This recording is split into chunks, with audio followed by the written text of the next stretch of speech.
Well, hello. I'm John King. And I'm Martha King. Welcome to the exciting world of flying, brought to you by Microsoft Flight Simulator. You'll use the same skills we've been teaching pilots throughout the world. In fact, many pilots use Microsoft Flight Simulator to help with their training and to keep proficient. And even more people use Microsoft Flight Simulator just to have fun flying. Today we're going to start that fun by getting you ready for your first virtual flight in a brand new Cessna 172 SP. So join us as we share some cool tips that will help you have lots of fun with Flight Simulator. Just click on the next button in the lower right side of this screen.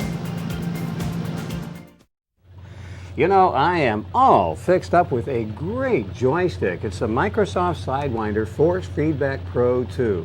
I love flying with a joystick because it makes the controls of Flight Simulator operate like an airplane's controls. And it really makes flying Flight Simulator a lot of fun. By the way, not all joysticks are identical, but they all operate about the same way. Notice how when John wants to increase the power, he pushes the lever on the joystick forward, and to decrease the power, he pulls back on the lever.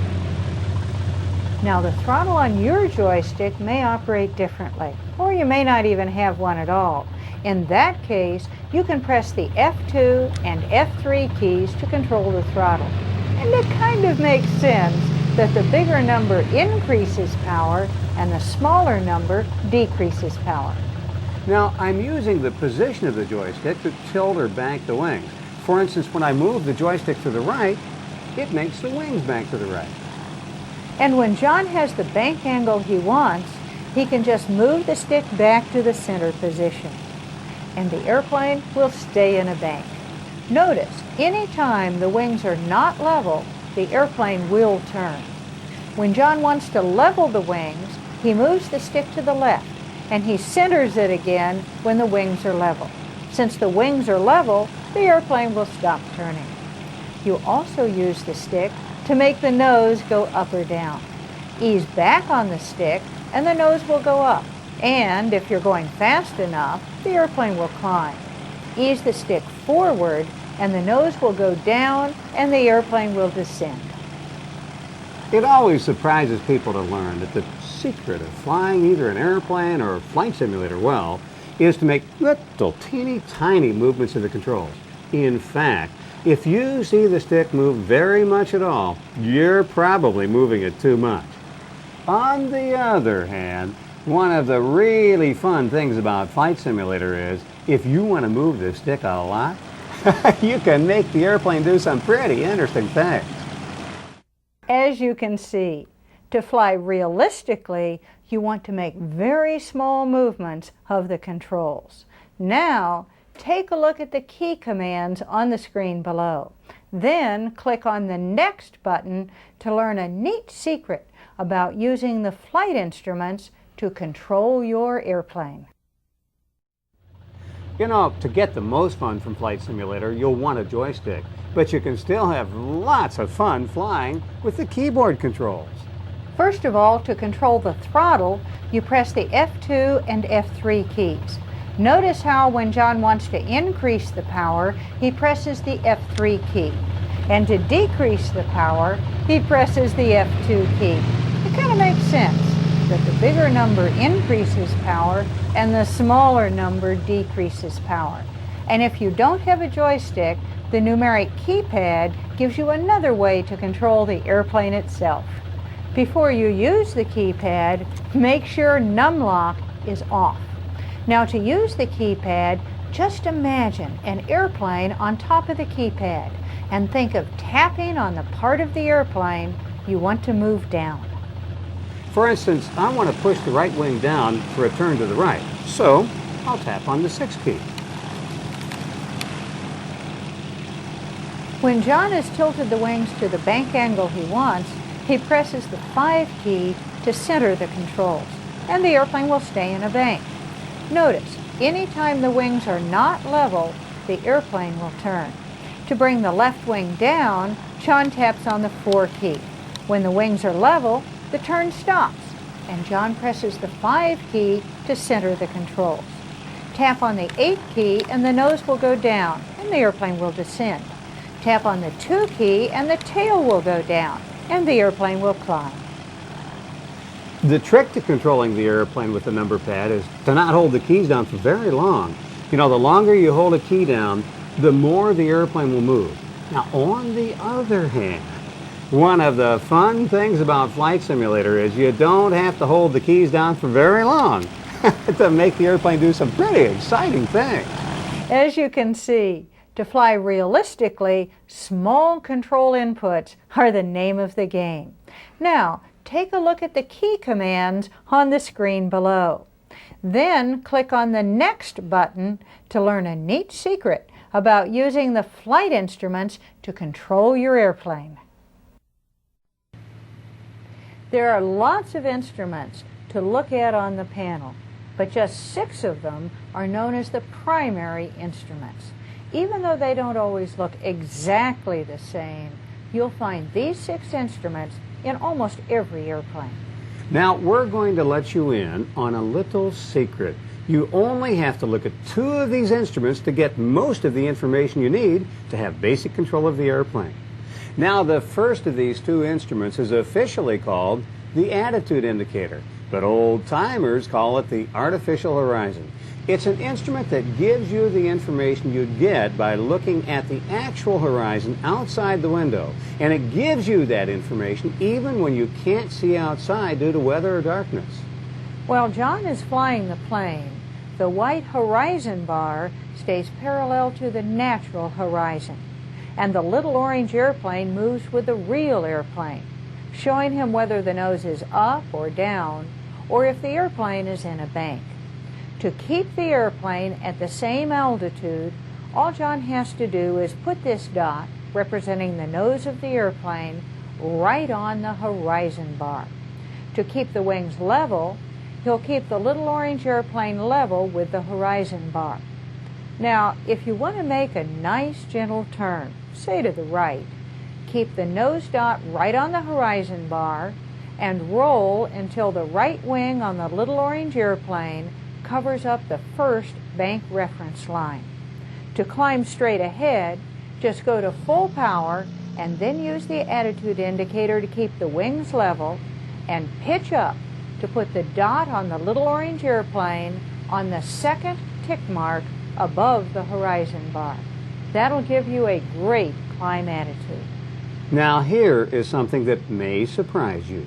To descend, you just keep that level flight attitude and reduce the power to the bottom of the green arc on the tachometer. That way the airplane will make a nice controlled descent. Now, you can increase your descent rate by holding this same attitude and putting down flaps by pressing the F7 key. Flaps come down at the back of the wings to increase lift and drag, and you can learn more about flaps by clicking on Flying Lessons. One last thing, by the way, about using the attitude indicator. You'll get the best results if you make very small corrections. If you get a little high or low, you can correct by pitching up or down just about the height of the little dot or less. The second of the 2 most useful instruments is the airspeed indicator. The airspeed indicator tells you how fast the airplane is moving through the air. The needle points to the speed, which is measured in knots. As a good rule of thumb, you want to keep your airspeed in the green part of the indicator. Now, anytime the airspeed starts to get too high or low, you can just return the airplane to level flight attitude using the attitude indicator and putting the power in the center of the green arc on the tachometer. Do that and the airspeed will come back into control very nicely. You know, as you can see, together, these 2 instruments tell you most of what you need to know to do a pretty doggone good job of controlling the airplane. But the other 4 primary flight instruments are important too, and you can learn more about them in flying lessons. Meanwhile, it's time to meet your instructor. So click the Next button on the lower right side of this screen. All right, it's time for you to take off on your first flight in Flight Simulator. And you're going to have a great time, too. So let's meet your flight instructor who will ride along with you today. Taking you on this flight is Rod Machado. Rod holds an airline transport pilot certificate and all fixed-wing flight instructor ratings. He's an accomplished pilot, a truly fun guy, and a fantastic instructor. Thank you, John and Martha. Over the years, I've taught many people to fly and have fun learning. It will be no different in Flight Simulator. Let me tell you about what we'll do on this short introductory flight. First, we'll take off from right here at Montgomery Field in San Diego, California. I'll talk you through the takeoff where you'll accelerate down the runway, raise the nose to takeoff, and establish a stable climb. After we climb to a safe altitude, we'll level off and practice a few turns, climbs, and descents. Then I'll help you get the airplane pointed back toward Montgomery Field, and I'll help you land the airplane. That's right, I said land the airplane. How will we do that? It's simple. As we get close to the airport, I'll help fly the approach and give you instructions to lower the flaps and configure the airplane for landing. Just as we get above the runway, you'll pull the throttle back and flare for landing by raising the nose of the aircraft just before touching down on the runway. Now, all that might seem a little much for this first flight, but trust me, we'll have a good flight. So buckle up, adjust that seat, and let's go flying. And because this is Flight Simulator, you can exit the flight at any time by pressing Escape. You can also take this flight again as many times as you like. And oh, one last thing. Rod has an entire course about flying for you right here in Flight Simulator. So be sure to explore the lessons when you're done flying. Are you ready to go flying? Then click the Fly Now button on the lower right side of this screen. Hello, I'm John King. And I'm Martha King. Welcome to Microsoft Flight Simulator, a century of flight. We're going to share with you the excitement of experiencing through Flight Simulator these first 100 years of powered flight. With Flight Simulator, you'll fly everything, from the Wright Flyer to the Curtiss Jenny to the Ford Trimotor to the Boeing 777, just to mention a few. In fact, I think I'll start flying right now at the beginning. I'm going to fly the 1903 Wright Flyer. John is always impatient to go flying right away, but I like to learn a little more first. I think I'll check out the Learning Center. Oh, I see. The Key Topics tab shows pictures of all kinds of content to explore. And the Site Map shows the categories of information in the Learning Center. I can pick a category and read articles about weather, GPS, aircraft specs, air traffic control, and almost everything else I want to know about Flight Simulator. And the index works just like an index in a book.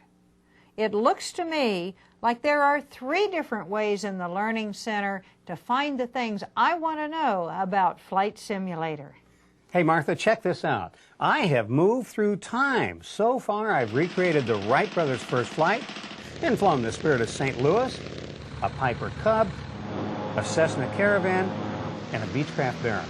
And now I'm about to take off in a Boeing 747. You know, this fleet's got everything from tail draggers to helicopters to jets. Well, John, since you haven't been through the Learning Center, I'll bet there's a lot of things about flying those airplanes that you don't know. Aha, Martha, I'm learning a bit more than you think because I can get the information I need about the airplane I'm flying right now by bringing up the kneeboard.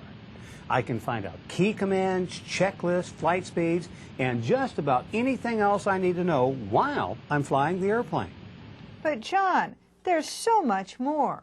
You could have gone over to the Century of Flight. You would have found some wonderful articles written by Flying Magazine editor Lane Wallace about all 9 of the historic aircraft. You know, Lane's writing is so good. She makes me feel I'm part of this wonderful history. And Flight Simulator has all kinds of historic flights in these airplanes ready for me to start flying. But Martha, you aren't going to believe where all I've been in these great airplanes. I've been to Paris, London, the Grand Canyon, and Alaska's Mount Denali. And Las Vegas at night is gorgeous. That's pretty good, John. Now you only have about 23,000 more airports to go before you've flown into all of them in Flight Simulator. But maybe what you should have been doing is practicing landings or instrument approaches at our own local airport, like so many Flight Simulator pilots do. You could use some practice, you know. Perhaps you should check out the flying lessons with Rod Machado.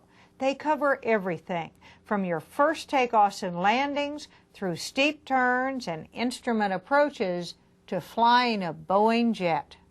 Well, I might try that in a minute, Martha, but right now I'm busy fighting this turbulence. I just don't know where it came from.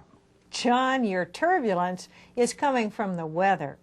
If you'd spent some time in the Learning Center like I did, you'd know that you can download real-world weather or choose weather themes like thunderstorms or low overcasts.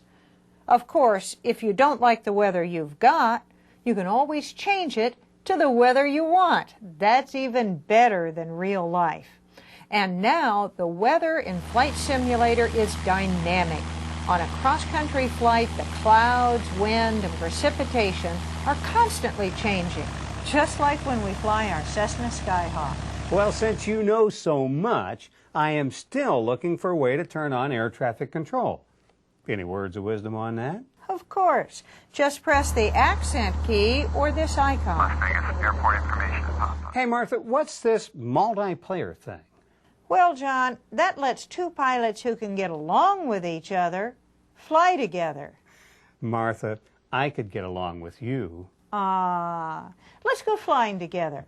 I'll fire up the Spirit of St. Louis. Why don't you fire up the Ford Trimotor? Well, folks, have fun in your flying. This is as real as it gets.